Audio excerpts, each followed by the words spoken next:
మాకు ప్రాణహిత చేవళ్ళ పాత డిజైన్ ప్రకారమే 0.5 ఏదో పాత మన కాంగ్రెస్ ప్రభుత్వంలో ఏదో డిజైన్ చేశారు కదా, పాత డిజైన్ ప్రకారమే మాకు పనులు జరగాలి. మాకు మా తాండాలకు కానీ మా 1 ఎకరము 6 ఎకరం భూములు పోకుండా ఈ ప్రాజెక్ట్ నుంచి ఏ విధంగా నీళ్ళు తీసుకుపోతారో ఆ విధంగా గవర్నమెంట్ని తీసుకోవడానికి మేము అంగీకరిస్తున్నాము. కానీ మా భూములు మా ఇండ్లు మాకు ఎట్లాంటి హాని కలగకుండా ఈ మా పంప్ హౌస్ నుంచి నీళ్ళు తీసుకుపోవడానికి మేము అంగీకారమే. కానీ మాకు ఒక మాట చెప్పి ఇంకో మాట 3.5 ఆ విధంగా తీసుకోకపోతే దానికి మేము వ్యతిరేకమే. మేము చావనని చేస్తాం కానీ ఆ ప్రాజెక్ట్కి అయితే మేము అంగీకారం కాదు. మరి ప్రభుత్వ సలహాదారులు సుదర్శన్ రెడ్డి గారు, మా ఎమ్మెల్యే భూపతి రెడ్డి గారు, మరి గత ప్రభుత్వం ఏదైతే వైఎస్ఆర్ హయాంలో చేపట్టినటువంటి ప్రాణహిత చేవళ్ళ ప్రాజెక్టు మరి దాన్ని పరిశీలించడానికి ఈరోజు రావడం జరిగింది. మరి ఎప్పుడైతే మాకు టీఆర్ఎస్ ప్రభుత్వం అనేది వచ్చిందో అప్పటి నుండి మాకు మా బతుకుల్లో చీకట్లు గమ్ముకున్నాయి. ఎందుకంటే 80% కంప్లీట్ అయిపోయింది ప్రాణహిత చేవల్లో. కొండెం చెరువు నుండి మరి గ్రౌండ్ వాటర్ ఎస్ఆర్ఎస్పీ నుంచి వచ్చి ఇక్కడ నుంచి గ్రౌండ్ ఓపెన్ కెనాల్ ద్వారా దరిపల్లి సిరికొండ దాకా వెళ్ళేది ప్లాను. అట్లా వెళ్ళడం వల్ల భూగర్భ జలాల్లో నీళ్ళు ఇనికి మరి బోలు వస్తాయి. మరి అట్లనే గొలుసు కట్టు చెల్లు అన్నీ లింపుకుంటూ దరిపల్లి సిరికొండ దాకా వెళ్ళి 180,000 ఎకరాలకు ఒక మంచి ప్లాన్ వేసి దాన్ని రూపొందించారు. దాంట్లో 80% వరకు పూర్తిగా కంప్లీట్ అయిపోయింది. అయితే 1200 కోట్లు పెడితే అయిపోయేదని మరి 900 కోట్లు అప్పటికే కాంగ్రెస్ ప్రభుత్వం పెట్టింది. ఒక 300 కోట్లు దాన్ని వీళ్ళొచ్చి 2014లో 2016లో ఏం చేశారంటే కవిత ఎంపీగా గెలిచిన తర్వాత రీడిజైన్ పేరుతోని 300 కోట్లు పెట్టేదాన్ని 3,000 కోట్లుగా పెంచుకొని వాళ్ళ కమిషన్లకు కక్కుర్తి పడి 9 తండాలు మా మంచిప మేజర్ జీపీని మొత్తం మా 1200 పట్టా భూమిని 800 అటవీ భూమిని మా మంచిప ప్రజలందరినీ దాదాపు 10,000 మందిని కాళేశ్వరంలో ముంచాలని చూసిరు. అయితే గత ప్రభుత్వం చేసినటువంటి నిర్లక్ష్యానికి మేమందరం కూడా మరి పెద్ద ఎత్తున 2016 నుండి మేము ఉద్యమం చేపట్టాము. దానికి మా ఎమ్మెల్యే గారు మరి సుదర్శన్ రెడ్డి గారు మా రేవంత్ రెడ్డి గారు వాళ్ళందరూ కూడా అండగా నిలిచారు. మేము గెలిచిన తర్వాత మళ్ళీ పాత డిజైన్ ప్రకారం చేసాము. ఒక గుంట భూమి పోనీయకుండా అని చెప్పేసి మాకు హామీ ఇచ్చారు. ఇచ్చిన హామీకి కట్టుబడి ఉండి మళ్ళీ ఈరోజు మా గ్రామానికి వచ్చి ఏదైతే వీళ్ళు మరి ముంచాలని చూసినటువంటి ఈ అనవసరంగా ఇజ్రాయెల్ టెక్నాలజీతో పైప్ లైన్ లేచి దాదాపు దానికి 1,600 కోట్లు ఇజ్రాయెల్ నుంచి తీసుకొచ్చి ప్రజల సొమ్మిని మరి నీళ్ళ గంగపాలు చేసారు. మళ్ళీ ఈరోజు మా బతుకుల్లో వెలుగులు నింపడానికి వచ్చిరు మా ఎమ్మెల్యే గారు మరి సుదర్శన్ రెడ్డి గారు. వాళ్ళు మళ్ళీ ఏదైతే పాత ప్రాణహిత చేవల్లో మరి దరిపల్లి సిరికొండ వరకు ఓపెన్ కెనాల్ ద్వారానే వాటర్ వెళ్ళాలి అని చెప్పేసి ఈరోజు మళ్ళీ ఇరిగేషన్ ఇంజనీర్లతో పిలుచుకొని మరి వాళ్ళతో సంప్రదించి పాత ప్లాన్ ప్రకారమే చేస్తా అని మరి హామీ ఇవ్వడానికి వాళ్ళు వచ్చారు. కాబట్టి మేము ఎప్పుడు కూడా మరి మా ఎమ్మెల్యే గారికి మా ముఖ్యమంత్రి గారికి సుదర్శన్ రెడ్డి గారికి మా జీవిత కాలం కూడా రుణపడి ఉంటాము. ఎందుకంటే ఒక గుంట భూమి పోకుండా పాత డిజైన్ ప్రకారం నిర్మించి మా బతుకుల్లో వెలుగు నింపారని మేము మనస్ఫూర్తిగా కోరుకుంటున్నాం. చాలా సంతోషం. గౌరవ పెద్దలు అపార భగీరథుడు ప్రభుత్వ సలహాదారుడు సుదర్శన్ రెడ్డి గారు, మరి అదేవిధంగా నిజామాబాద్ రూరల్ నియోజకవర్గ శాసనసభ్యులు భూపతి రెడ్డి సార్ గారికి ప్రత్యేక ధన్యవాదాలు తెలియజేస్తూ, ఏదైతే 10 సంవత్సరాల నుండి 10 సంవత్సరాలు టీఆర్ఎస్ గవర్నమెంట్లో ఈ ప్రాంతంలో ఉన్న గిరిజనులు కానీ రైతులు కానీ కంటి మీద కొనుక్కు లేకుండా ఈ ప్రాంతాన్ని మొత్తం కాళేశ్వరం ప్రాజెక్టులో భాగంగా 3.5 TMC చేసి దీన్ని ముంచేస్తామని చెప్పేసి ప్లాన్ తోటి ఈ యొక్క ప్రాంతంలో ఉన్న గిరిజన రైతులకు కానీ అందరికీ కూడా బాధ పెట్టి ఇదైంది. దానికి మన అపార భగీరథుడు 2016-17లోనే ఈ ప్రాజెక్ట్ పూర్తి కావాలని చెప్పేసి అప్పుడే పాదయాత్ర చేశారు. కానీ అప్పుడు ఉన్న గవర్నమెంటు ఈ ప్రాజెక్టుకు వ్యతిరేకంగా అన్ని పనులు నిర్ణయించింది. దానికి ఈరోజు వచ్చి ఏదైతే పాత డిజైన్ ప్రకారము రైతుల కోరిక మేరకు మంచిప్ప కొండంచేరు ప్రాజెక్టు నుండి సిరికొండ వరకు 49 కిలోమీటర్ల ఓపెన్ కెనాల్ ద్వారా నీళ్ళు అందియాలని చెప్పేసి ఈ తొందరలోనే ఒక సంవత్సరంలో ఈ రూరల్ కాన్ఫరెన్స్లో రైతులందరూ సుఖ సంతోషాలతో పంట పండియాలని చెప్పేసి ఈరోజు మా పెద్దలు గౌరవనీయులు సుదర్శన్ రెడ్డి గారు, అదేవిధంగా మా గౌరవ ఎమ్మెల్యే గారు, మరి ఏదైతే కాంగ్రెస్ పార్టీ నాయకులు మాట తప్పరు మడమ తిప్పరన్న మాటకు ఇది ఒక నిదర్శనం అని చెప్పేసి మేము ఈ రైతుల తరపున మరి ఇక్కడ ఉన్న గిరిజనుల తరపున మేము ఇవాళ ధన్యవాదాలు తెలియజేస్తున్నాము. అదేవిధంగా ఏదైతే 10 సంవత్సరాల్లో ఇక్కడున్న రైతులు ఉద్యమం చేసి ఇక్కడున్న గిరిజనులు ఉద్యమం చేసి వారి మీద ఏదైతే కేసులు ఉన్నాయో అవి కూడా వాళ్ళు 307 క్రిమినల్ కేసులు పెట్టిరో అది అవిటి కూడా ఈరోజు ఎత్తాల్సిందిగా మా గౌరవ పెద్దలకు అందరికీ కోరుకుంటూ ధన్యవాదాలు తెలియజేస్తున్నాం. కాంగ్రెస్ ప్రభుత్వం ఉన్నప్పుడు నిజామాబాద్ ప్రజాప్రతినిధులు ఇక్కడ రైతులు సలహాలని ఏం చేస్తే మాకు పంటలకు కనీసం వాటర్ వస్తుందన్న ఉద్దేశంతో ఆ రోజు ముఖ్యమంత్రి గారి దృష్టికి తెచ్చిన తర్వాత గోదావరి నుంచి గోదావరి ఏమో బాగా డౌన్లు ఉన్నా నీళ్లు తెచ్చుకోవటానికి కనీసం ఒక పంట కన్నా నీళ్ళు ఇస్తే గ్రౌండ్ వాటర్ పెరుగుతుంది, రైతులు బాగుపడతారన్న ఉద్దేశంతో మరి ఇక్కడ నిజామాబాద్ రూరల్ కాన్స్టిట్యున్సీలో కనీసం నిజాం సాగర్స్ కూడా కినాల్స్ రావు, ముందు వచ్చేటి కానీ ఇప్పుడు ఆ నీళ్లు లేక అవి కూడా వస్తలేదు. ఇవన్నీ దృష్టిలో పెట్టుకొని ప్రాణహిత చేవెళ్ళని ఆ రోజు ప్రాజెక్ట్ ఉండే,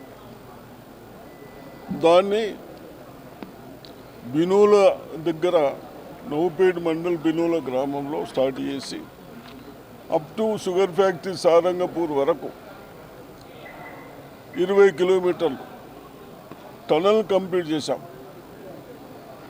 2400 క్యూసెక్స్ కంటే ఎక్కువ వచ్చేటట్టు టనల్ కంప్లీట్ చేసి దాంట్లో మోటార్లు బిగించాం.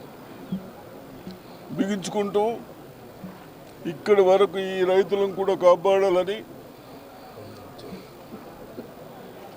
నిజామాబాద్ నుంచి ఎక్కడైతే లెవెల్స్ కలవాయో ఆ లెవెల్స్లో టనల్ 9 కిలోమీటర్లు టనల్ కొట్టడం జరిగింది. అదేమో 900 కోట్లు.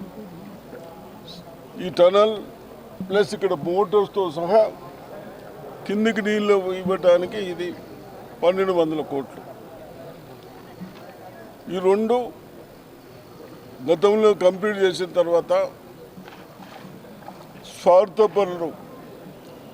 స్వార్థపరుల ప్రభుత్వం వచ్చిన తర్వాత రైతులు ఏమన్నా కానీ మాకు కమిషన్లు రావాలి, మాకు డబ్బులు తట్టుకోవాలన్న ఉద్దేశంతో బంగారు తెలంగాణ అని చెప్పుకున్న వాళ్ళు వాళ్ళ స్వార్థాలకు పైపులు లేని టెక్నాలజీ మన దగ్గర పెట్టి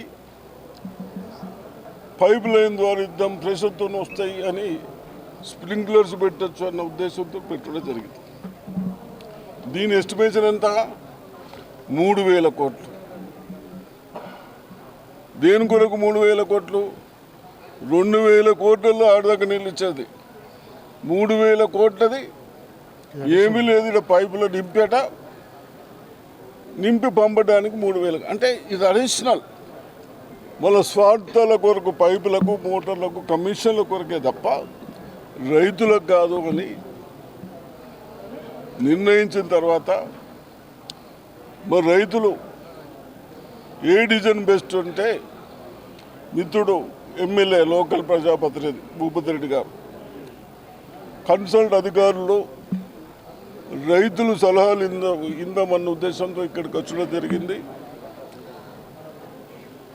మరి రైతులేమో ఈ నీళ్లు రావు, ఎక్కడైనా టెక్నాలజీతో ఏదైనా వాలిపోయినా మళ్ళీ నీళ్లు బంద్ చేస్తే మాకు పంటలు ఎండిపోతాయి, కష్టపడి 3 నెలలు ఎంత పండించిన పంట పెట్టుబడి పెట్టిన పంట ఒక్క తడి లేకుంటే పంట రాదు. కాబట్టి మరి అవన్నీ టెక్నాలజీ మాకెందుకు, లూజ్ వాటర్ వస్తే కాలువల ద్వారా వస్తే మాకు చెరువులు తక్కువ ఉన్నాయి, ప్రాజెక్టులు తక్కువ ఉన్నాయి, మేము గ్రౌండ్ వాటర్ మీదనే ఎక్కువ వ్యవసాయం చేస్తాం అని వాళ్ళ ఆలోచనలు ముందు నుంచి అంటూ ఉన్నారు, ఇప్పుడు కూడా చెప్తా ఉన్నారు. దీన్ని ఎక్కువ చేస్తే మంచిప్ప ఊరు పోవాలి, ఒక 7-8 తండలు పోవాలి, ఇవన్నీ కొరకు ఎస్టిమేషన్ చేశారు. మరి అవన్నీ అవసరం లేకుండా గతంలో కూడా ఈ కొండం చెరు కింద తండలు ఉన్నాయి, కొద్దిగా పెంచితే బాగన్నారు, అవసరం లేదని పెంచకుండానే మేము అప్పుడు ఎస్టిమేషన్ చేసి చేపించాం. ల్యాండ్ కూడా కెనాల్స్ కొరకు ఎక్వేషన్ చేసింది ఉన్నది. కాబట్టి ఇలా స్వార్థపరులు. అదేం ప్రాజెక్టు ముందరదాకా కాళేశ్వరం కూలేశ్వరం లెక్క స్వార్థాల కొరకు కొందరు మాట్లాడుతూ ఉన్నారు సిగ్గు లేకుండా. లక్షల కోట్లు ఖర్చు పెట్టి ఎక్కడికి ఉపయోగం లేకుండా. ఇది కూడా సెకండ్ కాళేశ్వరం అయిపోయింది. ఎన్ని ఖర్చు పెట్టారు? ఇప్పటికి 1800 కోట్లు ఖర్చు పెట్టారు. నియర్లీ 2000 కోట్లు ఖర్చు పెట్టి మనమేమో 1000 ప్లస్ 1800లో 20 కిలోమీటర్లు టనల్ చేసాము, పంప్ హౌజులు కట్టినాము, అక్కడ పంపులు పెట్టినాం, అక్కడ వాటర్ వస్తున్నది. అటువంటిది ఇప్పుడు ఏమీ లేకుండా 1800 కోట్లు అంటే 1800 కోట్లు మరి ఏమైనట్టు? వాళ్ళ స్వార్థం కొరకు పనిచేసినట్ట కాదా? కాబట్టి ఇటువంటి వాళ్ళు ఇంకా మాట్లాడుతూ ఉన్నారు. ప్రజలకు కూడా ఇటువంటి వాళ్ళు ఉంటే ప్రజాప్రతినిధులు మనము డిపెండెన్స్ ఉంటాం కాబట్టి తప్పనిసరిగా ఎవరు తప్పు చేసినా ఇది అన్యాయమవుతుందని ఎదిరిస్తే కానీ ఇంకోసారి అటువంటి మాట్లాడకుండా అవుతారు. కాబట్టి తప్పనిసరిగా మరి భూపతి రెడ్డి గారు మీ లోకల్ ప్రజాప్రతినిధులు అందరూ ఒకసారి ఇంజనీర్లతో మాట్లాడితే బాగుంటుంది, రైతులతో కూడా మాట్లాడితే బాగుంటుందని ఈరోజు ఇక్కడికి వచ్చడం జరిగింది. మరి తప్పనిసరిగా చేసిన తర్వాత ఈ ప్రాజెక్టు తీయడానికి మేము ప్రయత్నం చేస్తాం. మీరు ఏం చెప్తారు? నిజామాబాద్ రూరల్ ప్రజల రైతుల యొక్క చిరకాల కోరిక మరి ప్రాణహిత చెవెళ్ళ 21A ప్రాజెక్టును కంప్లీట్ చేయాలన్నది. మరి పెద్దలు సుదర్శన్ రెడ్డి గారు ఇరిగేషన్ మంత్రిగా ఉన్నప్పుడు కాంగ్రెస్ పార్టీ అధికారంలో ఉన్న 10 ఏళ్ల క్రితమే మనము 2021 ప్యాకేజీలు టోటల్ కూడా కంప్లీట్ చేసుకోవడం జరిగింది. దానికి దగ్గర ఒక 1500 కోట్లు ఖర్చు పెట్టడం జరిగింది. తర్వాత ఇంకొక 300 కోట్లు ఖర్చు పెడితే 21A ప్యాకేజీ కంప్లీట్ అయ్యేటువంటి సందర్భంలో మరి అప్పుడు ఉన్నటువంటి టీఆర్ఎస్ ప్రభుత్వము రీడిజైనింగ్ పేరు మీద మరి ఇక్కడ కెపాసిటీ పెంచి అదేవిధంగా పైపుల ద్వారా నీళ్ళు అందించాలనే న్యూ టెక్నాలజీ అనే పేరుతోని ఒక 3000 కోట్లకు దాన్ని ఎస్టిమేషన్ పెంచి వల్ల ఏమీ చేయకుండా కొన్ని పైప్ లైన్లు వేసి దానికి అడ్వాన్స్గా పేమెంట్లు ఇచ్చి పైసలు మొత్తం కూడా ఇవాళ దగ్గర 1800-2000 కోట్లు ఖర్చు పెట్టి ఒక గుంట కూడా నీళ్ళు వచ్చే పరిస్థితి లేదు. కాళేశ్వరం లాగానే ఈ ప్రాజెక్టు కూడా నిరుపయోగంగా మారే పరిస్థితి ఉంది రీడిజైన్ ద్వారా.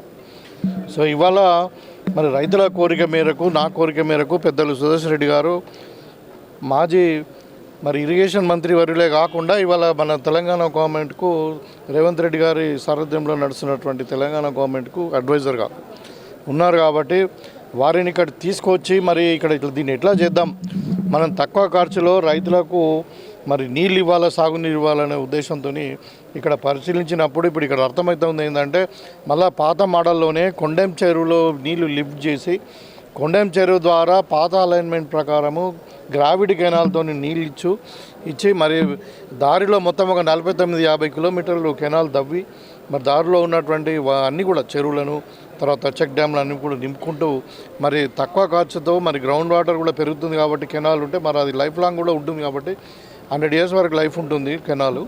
సో కాబట్టి ఈ పాత మోడల్నే తక్కువ ఖర్చులో మళ్ళీ వేయాలని ఒక నిర్ణయానికి వచ్చాం. దానికి ఇంజనీర్ అధికారులను కూడా మరి దాన్ని రీఎస్టిమేషన్ చేయమని చెప్పడం జరిగింది. త్వరలోనే వాళ్ళు ఒక ప్రణాళికలు సిద్ధం చేసిన తర్వాత మరి ముఖ్యమంత్రి గారితో అదేవిధంగా మరి ఇరిగేషన్ మంత్రి గారితో పెద్దలు సహకారంతో పోయి మరి దీని పాత మోడల్లోనే విత్ గ్రావిటీ కెనాల్తో ఈ ప్రాజెక్టును కంప్లీట్ చేయాలని చెప్పి ఆలోచనతో ముందుకెళ్తా ఉన్నాం. ఇవాళ చాలామంది టీఆర్ఎస్ వాళ్ళు మాట్లాడుతూ ఉన్నారు, ఇలా కాళేశ్వరంలో నీళ్లు పోతూ ఉన్నాయి, 1,00,000 క్యూసెక్స్ పోతున్నాయి, మీరు ఎందుకు లిఫ్ట్ చేస్తలేరని. మరి అక్కడ డ్యామ్ సేఫ్టీ అథారిటీ వాళ్ళేమో మరి 3 బ్యారేజీలు కూడా మొత్తము మనము క్లోజ్ చేస్తే కానీ నీళ్లు లిఫ్ట్ చేయలేని పరిస్థితి. మీరు వినాలా, ఇవాళ మేడిగడ్డలో మనకు 5 meters హెడ్ ఉంటే కానీ నీళ్లు లిఫ్ట్ చేసేందుకు రాదు. అదే అన్నారంలో 10 meters హెడ్ ఉండాలి, సుద్దిలలో 8.8 meters ఉండాలి. సో ఇవన్నీ 3 డ్యామేజ్లు అంటే బ్యారేజ్లు మనం నింపితే కానీ నీళ్లు ఎలంపల్లికి రావు. మరి అవన్నీ తెలిసి కూడా హరీష్ రావు గారు తప్పుడు ప్రకటనలు తప్పుడు ప్రచారం చేస్తూ ఉన్నారు. ఇవాళ మరి మేడిగడ్డ నుండి మీరు బ్యారేజీలు నింపకుండా 5 మీటర్స్ వాటర్ లేకుండా లిఫ్ట్ చేయగలిగితే మరి బ్యారేజ్లు ఎందుకు కట్టినట్టు బ్యారేజ్లు అంటే లేనిపోయిన ఏదో ప్రభుత్వం మీద దుమ్మెత్తిపోదామన్న ఆలోచన తప్పితే ఒక చెడ ఆలోచన ఒక విషయం కాకూడదు తప్పితే దాంట్లో లేదు.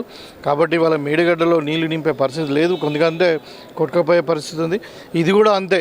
ఇవాళ చాలామంది ఇక్కడ ఉన్న వాళ్ళు కొంతమంది కూడా అడుగుతూ ఉన్నారు మీరు ప్రాజెక్ట్ ఎందుకు స్టార్ట్ చేస్తలేరని. ఎందుకంటే ఇక్కడ మేడిగడ్డలో నీళ్ళు కూలేశ్వరం అయిపోయింది. అది ఇప్పుడు మనకు అన్నారం బిడ అవన్నీ పనిచేస్తలేవు. మళ్ళీ మనకు తమ్మిడేటి నుండి నీళ్ళు వస్తాయి కానీ ఇక్కడ మనకు బ్యాక్ వాటర్ ఇక్కడ రావు. సో ఈ బ్యాక్ వాటర్ కూడా మరి ఇప్పుడు ఆ పైపులు అన్నీ కూడా వేస్ట్ అయిపోయినాయి. కాబట్టి మరి దీన్ని మళ్ళీ పాత మోడల్ ద్వారా ప్రాజెక్టు కంప్లీట్ చేయాలని మేము ప్రయత్నం చేస్తూ ఉన్నాం. తప్పకుండా మా లక్ష్యం ఒకటే, ఈ నిజామాబాద్ రూరల్ నియోజకవర్గంలో 1,20,000 ఎకరాలకు నీళ్ళు అందించిన సాగునీరు అందించిన లక్ష్యంగా పనిచేస్తాను.